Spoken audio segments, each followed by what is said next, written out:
Carissimi amici, sono talmente così nervoso, ma nervoso, o fuoco grande e fuoco mio.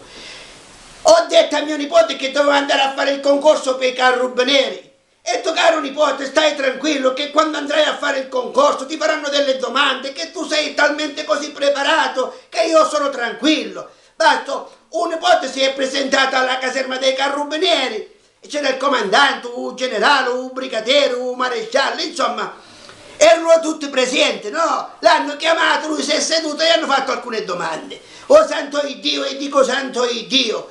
Gli hanno fatto una domanda e gli hanno detto: senti bello, perché in Calabria si usa dire così, senti bello, che cos'è l'enciclica papale? E lui gli ha detto: a bicicletta do papa. Oh santo Dio. E vabbè, questa la facciamo passare.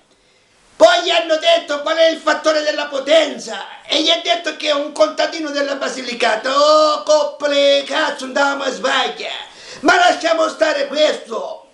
Gli hanno detto che cos'è la colonia penale, non gli ha detto che è il profumo do cazzo, e fuoco mio, ma vaffanculo, tu è sorda.